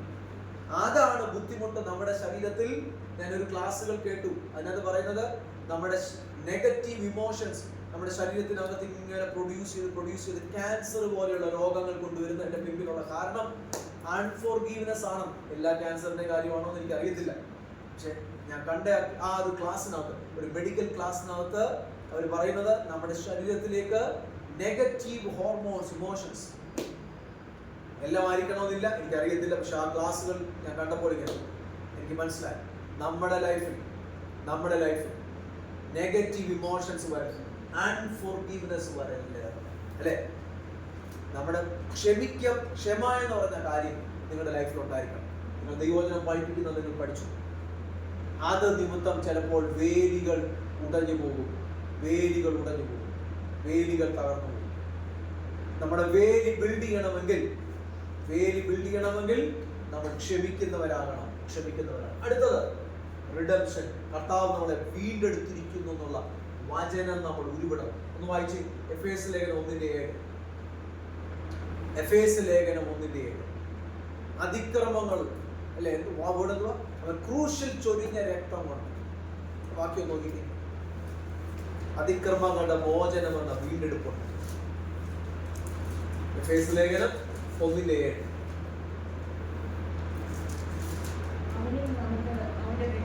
അവനിൽ നമുക്ക് അവന്റെ രക്തത്താൽ അതിക്രമങ്ങളുടെ മോചനമെന്ന വീണ്ടെടുപ്പുണ്ട്. അതിക്രമം നിമിത്തമാണ് നമ്മുടെ ലൈഫിലുള്ള തകർച്ച മൊത്തം വന്നത്. പാപം, ലംഘനം, അകൃത്യം. ഈ 3 വേർഡൊക്കെ ഞാൻ വരുന്ന ക്ലാസ്സുകളിൽ ഞാൻ പഠിപ്പിക്കാം.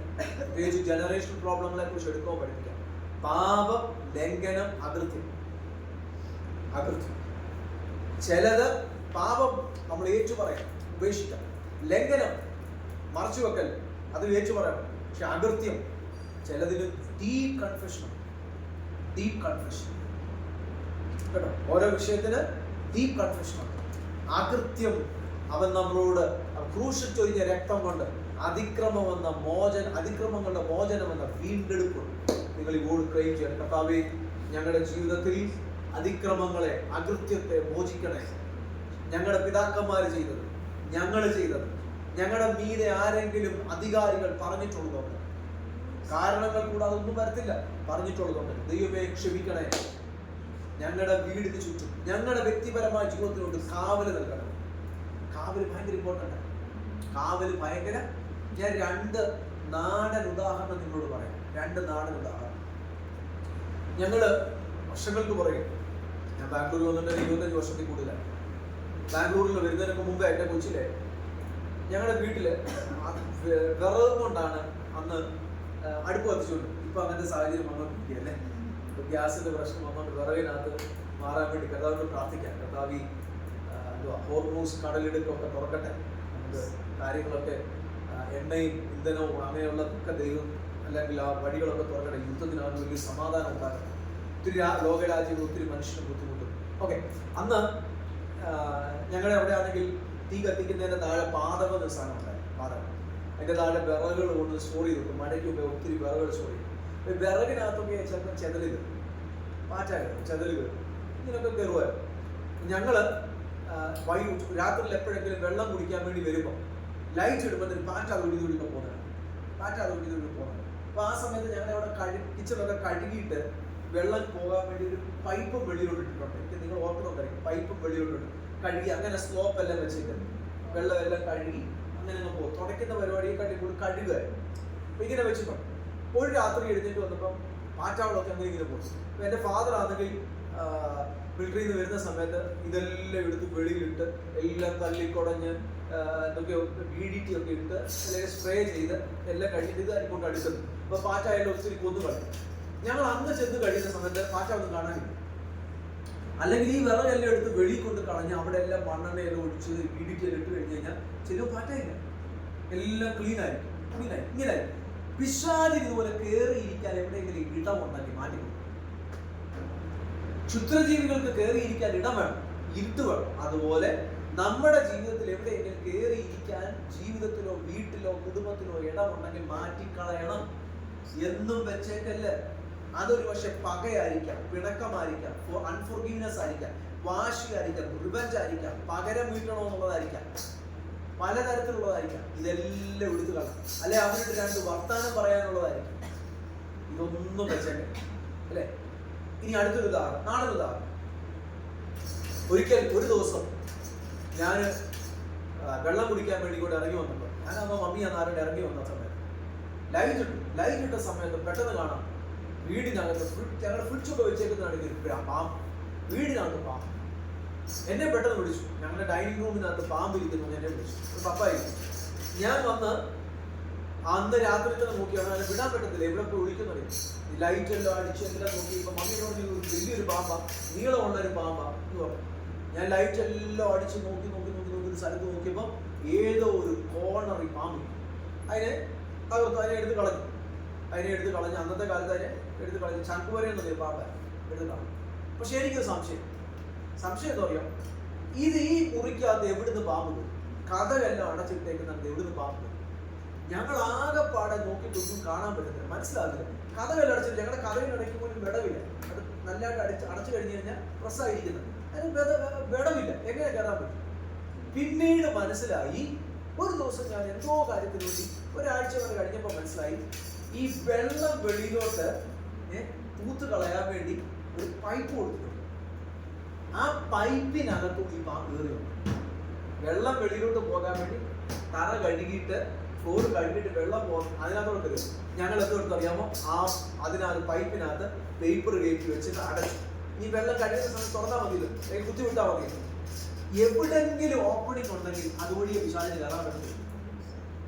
ജീവിതത്തിൽ നിങ്ങൾ പാപം ചെയ്തില്ല എന്നോ അങ്ങനെ ചിന്തിക്കൽ. പാപത്തിന് പല ലെവലുകളുണ്ട്. നമ്മുടെ ഹൃദയത്തിൽ ഉണ്ടാകുന്ന അൺഫോർഗീവ്നെസ്, അതൊരു ഓപ്പണിംഗ് ആണ് കേട്ടോ. നമ്മുടെ ഏറ്റവും കൂടുതൽ ഞാൻ കണ്ടിട്ട് വിശ്വാസികളുടെ ജീവിതത്തിലുള്ള ഏറ്റവും പ്രോബ്ലം ഉള്ളത് എന്തോന്നറിയാം, അവർ വേറെ പാപമൊന്നും വ്യഭിചാരം ചെയ്യാൻ പോകത്തില്ല, വിഗ്രഹാരാധനയ്ക്ക് പോകത്തില്ല, ചിലപ്പോൾ മദ്യപാനത്തിന് പോകത്തില്ല, ഒന്നുമില്ല. പക്ഷെ അവരുടെ ഹൃദയത്തിലുള്ള ഏറ്റവും കൂടുതൽ പ്രശ്നമുള്ളത് അൺഫോർഗീവ്നെസ്. കൂട്ടു സഹോദരങ്ങളോട് മറ്റുള്ളവരോട് ക്ഷമിക്കത്തില്ല. കൂട്ടു സഹോദരങ്ങളോട് മറ്റുള്ളവരോട് ക്ഷമിക്കത്തില്ല. അല്ലെ സ്വന്തം ആൾക്കാരോട് ക്ഷമിക്കത്തില്ല. ഇവർ വിചാരിക്കുന്നത് ഇവർ വിശുദ്ധരായി തീർന്നതിന് ശേഷം ബാക്കിയുള്ളവരെല്ലാം നമ്മളോടൊന്നും ക്ഷമിക്കണം. പക്ഷെ അങ്ങനല്ല, ബൈബിൾ നേരെ തിരിച്ചാ പഠിപ്പിക്കുന്നത്. നീ അങ്ങോട്ട് പോയി ക്ഷമിക്കണം. ക്ഷമ ഭയങ്കര ഇമ്പോർട്ടൻ്റാ. ഇത് നമ്മുടെ ലൈഫിൽ രോഗങ്ങൾ കൊണ്ടുവരും. പാരമ്പര്യമായിട്ട് പോലും എന്തോട്ടെന്നറിയാമോ, തലമുറകളിലേക്ക് അൺഫോർഗീവ്നെസിന്റെ വിറ്റുപോകും, കയ്പിന്റെ വേരും. അത് പോയി അവര് പോലും മലിനപ്പെടാതിരിക്കേണ്ടതിന്, അവര് പോലും തകരാതിരിക്കേണ്ടതിന് ഇന്നും നിങ്ങൾ ക്ഷമിക്കുന്നവരാണ്. ഇന്ന് നിങ്ങളുടെ ലൈഫിൽ എവിടെയെങ്കിലും, ഞാൻ ഇന്ന് പറഞ്ഞ പോലെ വിറകൊടുക്കിൽ അടുക്കി വെച്ചിട്ടുണ്ട്, കുറെ വടിയും വിറകും ഒക്കെ അടുക്കി വെച്ചിട്ടുണ്ട്. ഒരു പുള്ളി സ്നാനപ്പെടുന്ന സമയത്ത് പാസ്റ്റർ അവനെ കൊണ്ട് സ്നാനപ്പെടുത്താൻ ഇവ കൈ പൊക്കിയ സ്നാനപ്പെടും. അതാവ് ഈ വലത്തെ കൈ പൊക്കിയ സ്നാനം, പാസ്റ്റർ എന്റെ കൈ താത്തത്, എന്റെ കൈ സ്നാനപ്പെടുത്തണം. ഇവനാകെ മുങ്ങാൻ തുടങ്ങും, കൈ പോകും. അവിടെ കൈ പൊക്കല്ലേ, പിന്നെ മുക്കാൻ തുടങ്ങും, കൈ പോകും. കുറെ നേരമായിട്ട് പാസ്റ്റർ ചോദിച്ചു, എന്തിനാ പോലെ നീ കൈ പൊക്കുന്നത്? ഞാൻ പറയാം, പാസ്റ്റർ എന്റെ കൈ വന്ന് ഞാൻ പിന്നെ സ്നാനപ്പെടുത്തിക്കോളാം, ഇതും കൊണ്ട് ഈ കൈ ഇട്ട് ഒരുത്തരണം കൊടുക്കാൻ, കൊടുത്തിട്ട് വന്ന് ഞാൻ സ്നാനപ്പെടുത്തിക്കോളാം. അങ്ങനെയല്ല സ്നാനം. സ്നാനം എന്ന് പറഞ്ഞാൽ നിന്നെ പൂർണ്ണമായിട്ട് കുടിച്ചിടുക, ക്ഷമിക്കുന്നവരാകുക. ബൈബിളിന്റെ പ്രിൻസിപ്പിളാണ്, ബൈബിളിന്റെ തത്വമാണ്. ശുശ്രൂഷ എന്ന് പറഞ്ഞാൽ ഓരോരുത്തർക്ക് തന്നിരിക്കുന്നതാണ്. എന്തുവാ, ചിലർക്ക് പ്രവചനപരമായിരിക്കും, ചിലർക്ക് വചനം പഠിപ്പിക്കാനുള്ളതായിരിക്കും, ചിലർക്ക് ഭാഷാപരമായിരിക്കും, ചിലർക്ക് വീര്യപ്രവൃത്തി, അത് ഓരോ വരമാണ്. പക്ഷെ ചിലത് ബൈബിളിന്റെ അടിസ്ഥാന പ്രിൻസിപ്പിളുണ്ട്. അത് ഏറ്റവും ഇമ്പോർട്ടൻ്റ്. സ്നേഹം എന്തുവാ, നിങ്ങൾ മിണ്ടുന്നില്ല. പ്രവചിക്കുന്നവന് എന്തു വേണം? സ്നേഹം വേണം. വചനം പഠിപ്പിക്കുന്നവന് എന്തു വേണം? സ്നേഹം വേണം. പാട്ട് പാടുന്നവന് എന്തു വേണം? സ്നേഹം വേണം. പ്രസംഗിക്കുന്നവനും വീര്യപ്രവൃത്തി ചെയ്യുന്നവനും എന്തു ചെയ്യുന്നവനും അടിസ്ഥാനം എന്തുവാ? സ്നേഹം വേണം. ഇതുപോലെയുള്ള കാര്യം ക്ഷമ കേട്ടോ, മറ്റൊരു കാര്യമാണ്. സ്നേഹം പോലെ ക്ഷമ പോലെ മറ്റൊരു കാര്യമാണ് വിശുദ്ധ ജീവിതം. അത് അടിസ്ഥാനമാണ്, ഒരടിസ്ഥാനം. അത് പ്രവാചകന്മാർക്ക് വചനം പഠിപ്പിക്കുന്നവർക്ക് വിശുദ്ധ ജീവിതം വേണ്ട, അങ്ങനെയൊന്നും ബൈബിൾ എഴുതിയിട്ടില്ല. വിശുദ്ധ ജീവിതം, വിശ്വസ്തത, പരോപകാരം, ഇന്ദ്രിജയം, ഇതൊക്കെ അടിസ്ഥാനമാണ് അല്ലെ. മറ്റുള്ളവരെ സഹായിക്കുക, ഇന്ദ്രിജയം അടിസ്ഥാന തത്വം. അല്ല, ഇത് സെപ്പറേറ്റ് ഉള്ളതല്ല. ഒരു ദൈവവേദന വേണ്ടിയ ഗുണങ്ങളുടെ കൂട്ടത്തിലുള്ളതാണ് അല്ലെ? ആത്മാവിന്റെ ഫലം ഇല്ല. ഈ വചനം പഠിപ്പിക്കുന്ന എനിക്ക് ആത്മാവിന്റെ ഫലം വേണ്ടതാണ്. അത് വേറെ ആൾക്കാർ കൊണ്ടുപോയി എനിക്ക് എങ്ങനെ വേണം ജീവിക്കാം? ഇതൊക്കെ നമ്മുടെ വളവുകളാണ്, നമ്മുടെ വളപ്പുകളാണ്, നമ്മുടെ പല പരിപാടികളാണ്. പക്ഷെ സ്നേഹം, വിശുദ്ധി, വിശ്വസ്തത, ഇന്ദ്രിയജയം, പരോപകാരം, അല്ലെ, ദീർഘക്ഷമ, ഇതൊക്കെ അടിസ്ഥാനമാണ്, ആത്മാവിന്റെ ഫലമാണ്. മറ്റുള്ളവരെ സഹായിക്കാൻ പറയുമ്പോൾ പറയില്ല അത് ഞങ്ങളുടെ വിളിയല്ല, അല്ലെ? അതൊക്കെ നമ്മുടെ പരിപാടി, അതൊക്കെ അടിസ്ഥാനം. ഇതൊക്കെ കേൾക്കുന്നവർക്കറിയാം. മറ്റുള്ള വിശുദ്ധ ജീവിതം അത് നമുക്ക് വേണ്ട. നോ നോ നോ നോ അടിസ്ഥാന കാര്യങ്ങൾ, നമ്മുടെ പ്രിൻസിപ്പിൾ ഓഫ് ഫോർഗീവ്നെസ്, ക്ഷമിക്കണം, വീണ്ടെടുക്കണം. അടുത്തത് ദൈവത്തിന്റെ സർവായുധ വർഗം ധരിക്കണം. ദൈവത്തിന് ഇത് ഞാൻ എക്സ്പ്ലെയിൻ ചെയ്തിട്ടുണ്ട്, അല്ലേ? പ്രീവിയസ് ക്ലാസ് ഞാൻ എക്സ്പ്ലെയിൻ ചെയ്തിട്ടുണ്ട്. ദൈവത്തിന് സർവായുധ വർഗം ധരിക്കണം. ഇനി നമ്മൾ വിടുതലിലേക്ക് വരും. എങ്ങനെ എനിക്ക് വിടുതലെടുക്കാം? തിരുത്തിക്കോളാം കേട്ടോ, ഒരു കറക്ഷൻ ക്രിസ്ത്യ പറഞ്ഞു എന്നാൽ തിരുത്തിക്കോളാം. ഓക്കെ, സോ സ്പെല്ലിംഗ് മിസ്റ്റേക്കിനകത്ത് ഉള്ളത്. എങ്ങനെ നമുക്ക് വിടുതലെടുക്കാം? നോക്കിയേ, ഒന്നാമത്തെ കാര്യം പ്രാർത്ഥിക്കുക. ഉപവസിക്കണം. ഞാൻ ഇന്ന് ഉപവാസത്തെ കുറിച്ചൊരു കാര്യം പറയാം. ഉപവാസത്തെ കുറിച്ച് പല വ്യക്തികൾ ഉപവസിക്കുന്നത് നല്ലതാണ്. ചിലർ എന്തിനാ ഉപവസിക്കുന്നത് അറിയത്തില്ല. ഉപവാസം ഒന്ന് ചെയ്യാം. നിങ്ങൾ ഒന്നാമത് നിങ്ങളുടെ ജീവിതത്തിൽ വിടുതൽ കിട്ടണമെങ്കിൽ,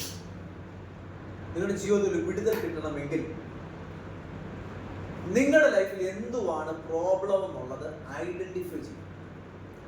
എനിക്ക് ഇന്നൊരു പ്രോബ്ലം ഉണ്ട് കർത്താവ്, അതിനകത്ത് എനിക്കൊരു വിടുതൽ വേണം കർത്താവ്. ദൈവത്തിന്റെ മുമ്പിൽ പോയി കർത്താവിനോട് ചോദിക്കണം. കർത്താവിനോടുള്ള ബന്ധത്തിൽ അങ്ങനെ ഉപവസിക്കണം. പാപങ്ങളെ ഏറ്റു പറയേണ്ടത്, മാനസാന്തരപ്പെടേണ്ടത്, ഞങ്ങൾ താഴ്മ ധരിക്കുന്നത് കാണിക്കേണ്ടത്, അങ്ങനെ ഉപവാസമുണ്ട്, അല്ലെ? ജനം തങ്ങളെ തന്നെ, വസ്ത്രങ്ങളെ അല്ല, ഹൃദയങ്ങളെ കീറി ദൈവസന്നിധിയിലേക്ക് വരണം. അങ്ങനെയുള്ള ഉപവാസമാണ്. ദൈവസന്നിധിയിലേക്ക് കൂടുതൽ വിശുദ്ധിയിലേക്ക് വളരാൻ, ദൈവത്തിൽ നിന്നുള്ള ആലോചന പ്രാപിക്കേണ്ടത്, അങ്ങനെയുള്ളതിന് ഉപവാസമാണ്. മിക്കവാറും ഉപവാസങ്ങൾ കാണിക്കുന്നത് ശുദ്ധീകരണം, ദൈവസന്നിധിയിലേക്ക് അടുക്കുന്നതിന് കാണിക്കുന്നത്. നമ്മുടെ പഴയ ജീവിതത്തെ എല്ലാം വിട്ട്, ഇപ്പൊ ഞാൻ പോകുന്ന ലൈഫിൽ വിട്ട് ജഡത്തെ കുറയ്ക്കാൻ, ജഡത്തെ കൊന്നു കളഞ്ഞു കർത്താവിലേക്ക് വീണ്ടും അടുക്കുന്നതിന് ഉപവാസം, ജഡത്തെ കൊല്ലും. ഉപവസിക്കുമ്പോൾ എന്തോ ചെയ്യേണ്ടി? ചിലർ ഉപവസിക്കാറുണ്ട്. ഇവരെത്ര ഉപവാസം തെറ്റെന്നല്ല, ഉപവസിക്കേണ്ട ആരെങ്കിലും പറയുന്നുണ്ടെങ്കിൽ അത് തെറ്റാണ്. ഉപവസിക്കണം. പക്ഷെ ഉപവാസത്തിന്റെ കുറച്ചുകൂടെ ഇന്റൻസ് ഞാൻ പറയാൻ പോകും. നിങ്ങൾ ആദ്യമേ നിങ്ങൾ എന്തിനു വേണ്ടിയാണ് ഉപവസിക്കുന്നത് ഒരു കാര്യം, എനിക്കൊരു വിഷയമാണ്. ആ വിഷയത്തിന് വേണ്ടി ഞാൻ ദൈവവചനത്തിന്റെ സത്യവും കൂടെ നിങ്ങൾ അറിയണം. നിങ്ങൾ അറിയണം. ഉപവസിക്കുന്ന സമയത്ത് എന്തിനു വേണ്ടി ഉപവസിക്കുന്നു? ഉദാഹരണം ജനറേഷണൽ പ്രോബ്ലങ്ങളുടെ വിടുതലിന് വേണ്ടിയായിരിക്കും ഉപവാസം. നമ്മളൊക്കെ പഠിച്ചുകൊണ്ടിരിക്കുന്ന വിഷയങ്ങളാണ്. അല്ലെങ്കിൽ സൂപ്പർ നാച്ചുറൽ പ്രൊട്ടക്ഷൻ. എനിക്ക് ദൈവത്തിന്റെ എനിക്ക് അറ്റാക്കുകൾ, ഒത്തിരി അറ്റാക്കുകൾ എപ്പോഴും ഇല്ല. ചില നന്മയുടെ സമയത്ത്, അനുഗ്രഹത്തിന്റെ സമയത്ത് ഒരു ഫ്രീക്വൻസി ഉണ്ട്, അല്ലെങ്കിൽ ഒരു സൈക്കിൾസ് ഉണ്ട്. ആ ഫ്രീക്വന്റ് ആയിട്ട് വരുന്ന സമയത്ത് എനിക്ക് ഒരു അറ്റാക്ക് വരും. എനിക്കിങ്ങനെ പ്രോബ്ലം ഉണ്ടെന്ന് ഐഡന്റിഫൈ ചെയ്തിട്ട് കർത്താവ് ഇതിനകത്തൊരു വിടുതൽ എനിക്ക് വേണമെന്ന് ചോദിക്കുന്നതിന് മുമ്പേ സത്യം നിങ്ങൾ അറിയണം. ഉപവസിക്കുന്നതിന് മുമ്പ് എന്തോ അറിയണം? സത്യം അറിയണം. അങ്ങനെയൊക്കെ ഒരു വിടുതൽ വേണം, കിട്ടിയെങ്കിൽ കിട്ടി അന്ന് ഉപവസിക്കാം. വിടുതൽ കിട്ടത്തില്ലെന്ന് ഞാൻ പറയുന്നത്. പക്ഷെ വ്യക്തമായിട്ട് ബൈബിൾ പറയുന്നു, ഉപവസിക്കുന്നതിന്റെ സമയത്ത് സത്യം അറിയണം. വീണ്ടും ഞാൻ അവിടെ സത്യം അറിയുകയും, സത്യം നിങ്ങൾ എന്തിനാ ഉപവസിക്കുന്നത്, എങ്ങനെയാണോ വിടുതല വേണ്ടി, എന്തിനു വേണ്ടിയുള്ള വിടുതല അറിയാതെ ചുമ്മാ ഒരു 3 ദിവസം ഉപവസിച്ചേക്കാം. നല്ലത് അങ്ങനല്ല വേണ്ടി. വ്യക്തത വേണം. എന്ത് വേണം? വ്യക്തത വേണം. പല വ്യക്തികളും ജനറേഷണൽ പ്രോബ്ലങ്ങളുടെ വിടുതലിന് വേണ്ടി ഇവർക്ക് സംശയം എന്തോന്നറിയാമോ? അങ്ങനെ ഉണ്ടോ ഇല്ലയോ, ഇങ്ങനെ ഉണ്ടോ, എല്ലാം അതിന്റെ സത്യം ഒന്നും അറിഞ്ഞിട്ടില്ല. എന്തോ ജനറേഷൻ പ്രോബ്ലം, എന്തോ ഇതെങ്ങനെയൊക്കെയാ വന്നത്, ആരിക്കൂടൊക്കെ ഇതൊന്നും അറിയത്തില്ല. ഒരു വിടുതലിന് വേണ്ടി നമുക്കങ്ങ് ഇരിക്കാം. വിടുതൽ കിട്ടണമെന്നില്ല, വിടുതൽ കിട്ടത്തില്ലെന്ന് പറഞ്ഞില്ല, കിട്ടണമെന്നില്ല. പക്ഷെ സത്യം അറിയണം. വചനത്തിന്റെ സത്യം നിങ്ങൾ അറിയണം. 1 കിലോ വെയിറ്റ് ഉള്ള സത്യമേ അറിഞ്ഞിട്ടുള്ളെങ്കിൽ, നിങ്ങളുടെ സത്യത്തിന് 1 കിലോയെ വെയിറ്റ് ഉള്ളെങ്കിൽ എത്ര കിലോ വിടുതൽ കിട്ടും? 1 കിലോ. 5 കിലോ വെയിറ്റ് ഉള്ള സത്യമാണ് നിങ്ങൾ വെയിറ്റ് ഉള്ള സത്യം അറിഞ്ഞെങ്കിൽ 5 കിലോ വിടുതലേ കിട്ടത്തുള്ളൂ, അല്ലേ? ഇത്രയും ഉള്ള സത്യമാണ് നിങ്ങൾ അറിഞ്ഞെങ്കിൽ ഇത്രയും വിടുതലുള്ളൂ. ഇത്രയും അറിഞ്ഞിട്ടുണ്ടെങ്കിൽ അത്രയും വിടുതൽ. നിങ്ങൾ സത്യം അറിയണം, ആഴത്തിൽ അറിയണം. അത് നിങ്ങളുടെ ജോലിയാണ്. ആഴങ്ങളിലേക്ക് ദൈവവചനത്തിലേക്ക് ഇറങ്ങിച്ചത്. വചനം സത്യമാണ്, പരിശുദ്ധാത്മാവ് സത്യമാണ്, സത്യത്തിന്റെ ആത്മാവെന്ന് പറയുന്നത് കേട്ടോ. വചനം സത്യമാണ്, പരിശുദ്ധാത്മാവ് സത്യമാണ്. പരിശുദ്ധാത്മാവ് നമ്മളെ സകല സത്യത്തിലും വഴി നടത്തും. പാപത്തെക്കുറിച്ചും നീതിയെക്കുറിച്ചും ന്യായവിധിയെക്കുറിച്ചും ബോധ്യം വരുത്തുക മാത്രമല്ല, സത്യത്തിന്റെ ആത്മാവ് കേട്ടോ. സത്യത്തിന്റെ ആത്മാവ്, വചനം സത്യമാണ്. നിങ്ങൾ പ്രാർത്ഥിക്കുമ്പോൾ, ഉപവസിക്കുമ്പോൾ, കർത്താവേ നിങ്ങൾക്ക് സൂപ്പർനാച്ചുറൽ പ്രൊട്ടക്ഷൻ പഠിച്ചു, നിങ്ങൾ അതിൻ്റെ ആ കാര്യങ്ങൾ ഗ്രഹിച്ചു, എന്തൊക്കെയാണെന്ന് അനേക നാളുകളായിട്ട് നിങ്ങൾ ഗ്രഹിച്ചു, സത്യം അറിഞ്ഞു. ഇനി സത്യം അറിഞ്ഞിട്ടില്ല, നിങ്ങൾക്ക് പേഴ്സണലി എൻ്റെ സഭയിലുള്ള ആടുകളായതുകൊണ്ട് നിങ്ങൾക്ക് എന്നെ എനി ടൈം വിളിക്കാം. മറ്റുള്ള ആർക്ക് വേണ്ടി പ്രാർത്ഥിക്കുന്നതിനെക്കാട്ടിലും കൂടുതൽ ദൈവം എന്നെ ഏൽപ്പിച്ച ആത്മാക്കളെ ശുശ്രൂഷിക്കാൻ എനിക്ക് താല്പര്യം. ലൈഫ് ലൈൻ മിനിസ്ട്രീസിലുള്ളത്, അല്ലേ? അടുത്ത എൻ്റെ സഭയിലുള്ളത്, എൽബദയിൽ ഏജി ചർച്ചിലുള്ളത്, നിങ്ങളെ ശുശ്രൂഷിക്കാൻ നിങ്ങൾ എനി ടൈം എന്നെ വിളിക്കാം, പ്രാർത്ഥനയ്ക്കുള്ളത്. അപ്പം ഞാൻ നിങ്ങൾ മെസ്സേജ് അയക്കുന്നുണ്ടെങ്കിൽ അതിനെ മറുപടി അയക്കും. തീർച്ചയായിട്ടും നിങ്ങളുടെ കൂടെ നിന്ന് പ്രാർത്ഥന. അപ്പം നിങ്ങൾ സത്യം എവിടെയെങ്കിലും അറിയാനുണ്ടെങ്കിൽ, പല ആൾക്കാർക്ക് പകുതി സത്യം അറിയും, വിടുതൽ കിട്ടുന്നില്ല. സംശയത്തില അങ്ങനൊന്നുമില്ല. പക്ഷെ പ്രശ്നം വരുമ്പോൾ ഓടി വരും, അവനെ സത്യം അറിഞ്ഞിട്ട് പോകും. ഇൻസ്റ്റന്റ് ആയിട്ട് കിട്ടുക ദൈവം വിടുതൽ തരും. നിന്റെ റൂട്ട് മാറണമെങ്കിൽ, ചിലത് പിഴുതു പോകണമെങ്കിൽ നിന്റെ ലൈഫിൽ സത്യം അറിയണം. നിങ്ങൾക്ക് ഇത് ക്ലിയർ ആയോ? ഉപവസിക്കുമ്പോൾ എന്ത് വിഷയത്തിന് വേണ്ടി ഉപവസിക്കുന്നെന്ന് മനസ്സിലാകണം. 2, സത്യം അറിയണം. എന്നിട്ട് ദൈവത്തോട് പ്രാർത്ഥന. ഞാൻ എൻ്റെ ഉപവാസത്തിന്റെ ഒരു സിസ്റ്റം നിങ്ങളോട് പറയാം, നിങ്ങൾക്ക് ആർക്കെങ്കിലും പ്രയോജനമാകുന്നെങ്കിലാകട്ടെ. ഉപവസിക്കുന്ന സമയത്ത് മൊബൈലൊക്കെ ഓഫ് ചെയ്യാം. ഒന്നാമത്തെ കാര്യം, മൊബൈൽ ഓഫ് ചെയ്തിട്ട് ആദ്യത്തെ ഒരു സിസ്റ്റമായിട്ട് ചെയ്യാൻ പറ്റുമോ? അങ്ങനെ തന്നെ ചെയ്യണമെന്നുണ്ടോ? ബൈബിളിലുണ്ടോ? ഞാൻ ചെയ്യുന്ന എൻ്റെ വ്യക്തിപരമായ സിസ്റ്റം, 1 മണിക്കൂർ അന്യഭാഷ പ്രാർത്ഥന. 1 മണിക്കൂർ എന്തെടുക്കണം? മിനിമം 1 മണിക്കൂർ. ഇനി 1 മണിക്കൂർ എന്ന് പറഞ്ഞാൽ 60 മിനിറ്റ് കഴിയുമ്പോൾ നിർത്താനാണ്. 1 മണിക്കൂർ എന്ന് പറഞ്ഞാൽ 1 മണിക്കൂർ എങ്കിലും അന്യഭാഷകളിലൊക്കെ പ്രാർത്ഥിക്കണം. പ്രാർത്ഥിച്ച് കഴിഞ്ഞിട്ട് 1 മണിക്കൂർ ബൈബിൾ അങ്ങ് വായിക്കണം. ദൈവവചനം സിസ്റ്റമാറ്റിക്കലി വായിക്കണം. 1 മണിക്കൂർ ബൈബിൾ വായിക്കണം.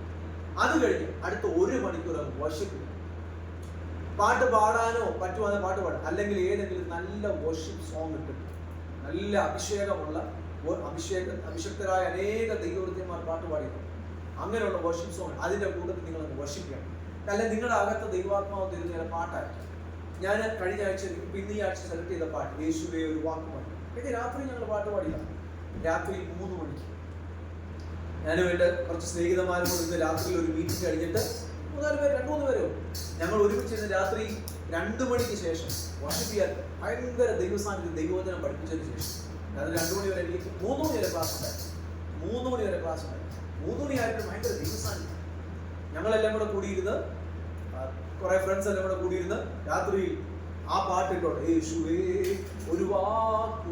രാവിലെ 4 മണി വരെ വർഷിപ്പ് ചെയ്യും. 4 മണി വരെ വർഷിപ്പ്. നിങ്ങൾക്ക് അങ്ങനെ ചെയ്യാം. ഇതൊക്കെ കേൾക്കുമ്പോൾ ഞാൻ ഭയങ്കര പ്രാർത്ഥനക്കാരനൊന്നും നിങ്ങൾ ചിന്തിക്കല്ലേ.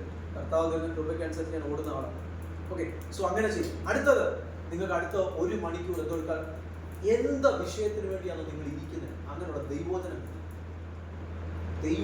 ഞാൻ പലപ്പോഴും എൻ്റെ മെസ്സേജുകൾ ഞാൻ ഇടും, അല്ലെങ്കിൽ അതുപോലെ ഡീപ്പ് വേർഡ് പഠിപ്പിക്കുന്ന, എനിക്ക് വചനം ഭയങ്കര ഇഷ്ടം. ഡീപ്പ് വേർഡ് പഠിപ്പിക്കുന്ന, ഡെലിവറൻസിന്റെ വേർഡ് പഠിപ്പിക്കുന്ന ആ വേർഡ് ഇട്ടുകൊണ്ട്, ആ വേർഡ് കേട്ടോണ്ട് എഴുതിയിടും, അല്ലെങ്കിൽ അത് കേട്ടോണ്ട് നടന്ന് ഞാൻ പ്രാർത്ഥിക്കും. അടുത്ത 1 മണിക്കൂർ, ഇപ്പം തന്നെ 4 മണിക്കൂർ കൂടുതൽ. 1 മണിക്കൂർ പ്രാർത്ഥന, 1 മണിക്കൂർ വചനം വായിച്ചു, 1 മണിക്കൂർ വർഷിപ്പ് ചെയ്തു. അടുത്ത 1 മണിക്കൂർ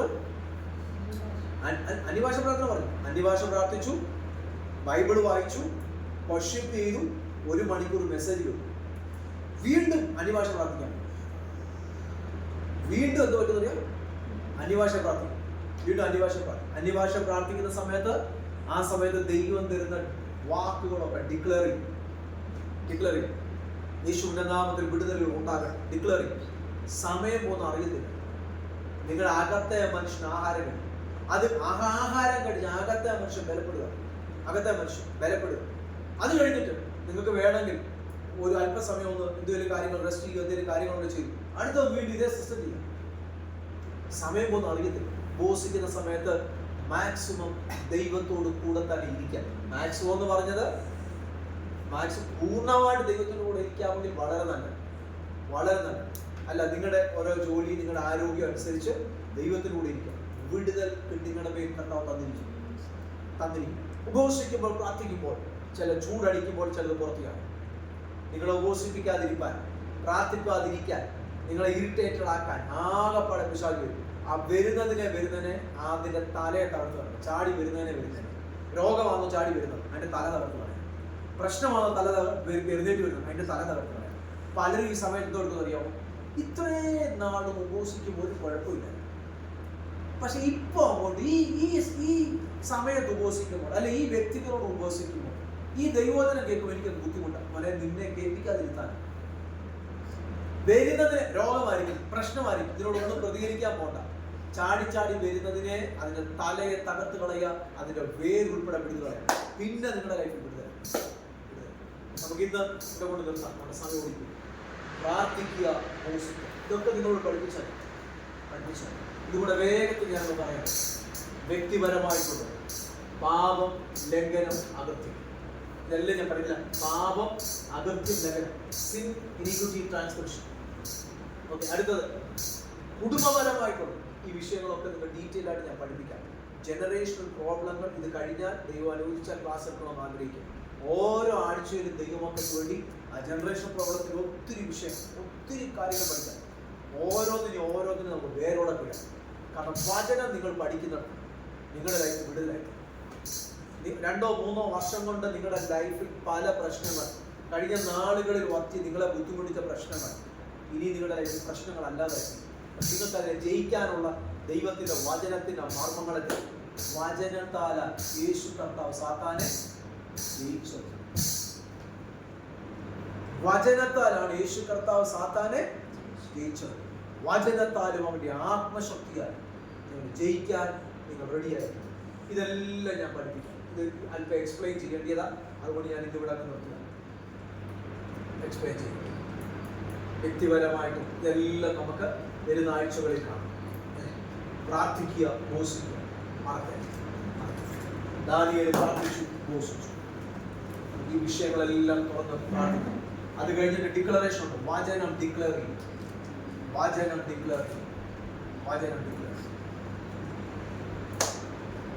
ദൈവവചനം ജീവൻ, ദൈവവചനം ആയുധം, ദൈവവചനം ബലം, ദൈവവചനം പ്രിയം. ചില പിള്ളേരുടെ അകത്ത്, യൗവനക്കാരുടെ അകത്ത് നിറഞ്ഞിരിക്കുന്നതായിരിക്കും പ്രശ്നം വരുമ്പോൾ പുറത്തു വരുന്നത്. ഞാൻ തമാശന് പറയാം.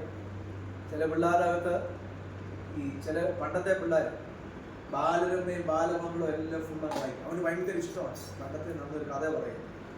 ഡിങ്കൻ എന്ന് പറഞ്ഞൊരു കാർട്ടൂൺ ഉണ്ടായിരുന്നു. ഡിങ്കൻ, മായാവി ഡിങ്കൻ എന്ന് കേട്ടുണ്ടായിരിക്കും. ഇതായിരുന്നു ഇവരുടെ ഭയങ്കര ഇഷ്ടം. പ്രശ്നം വരുമ്പോൾ പുള്ളി എന്ന് പറയാം ഡിങ്കാന്ന് വിളിക്കും. എന്നിട്ട് അറിയാൻ എടുത്തി കാട്ടുന്നത് അവൻ്റെ കാല കൈ ഒഴിഞ്ഞു പോകും. അല്ലെ മായാവി എന്ന് വിളിച്ചിട്ട് എഴുതി കാട്ടും. ഈ നമ്മുടെ അകത്ത് നിറഞ്ഞിരിക്കുന്ന എന്താ? കുട്ടൂസനാണോ, മായാവിയാണോ, ഇങ്ങനത്തെ ഇലൂഷൻ ഉണ്ടാക്കിയെടുത്ത കുറെ സാധനങ്ങളാണോ? യേശുവിന്റെ ജീവന്റെ വചനമാണ്. യേശുവിന്റെ ജീവന്റെ വചനം പ്രതിസന്ധി വരുമ്പോൾ നിങ്ങളെ വിടുവിക്കുന്നതാ, നിങ്ങളെ ജയിപ്പിക്കണം. ആ വചനം നിങ്ങളുടെ ഹൃദയത്തിൽ ആഴമായിട്ട് നിങ്ങൾ ഉൾക്കൊള്ളുക, വായിക്കുക, ധ്യാനിക്കുക, പ്രാർത്ഥിക്കാം. ദൈവസന്നിധിയിലേക്ക് പ്രാർത്ഥിക്കാം. ദൈവത്തിന്റെ കാര്യങ്ങളിലേക്ക് കൊടുക്കാം.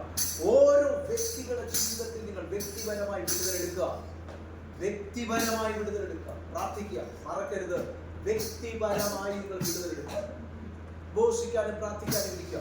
വചനം സത്യം അറിയുക, സത്യം നിങ്ങളെ സ്വന്തമാണ്. ഘോഷിക്കുക, പ്രാർത്ഥിക്കുക. കർത്താവ് നിങ്ങളെ സഹായിക്കട്ടെ. ഒരുമിച്ച് പ്രാർത്ഥിക്കാം. കർത്താവിന്റെ കാര്യങ്ങളിലേക്ക് അടുത്ത് ചെല്ലുക. ഓ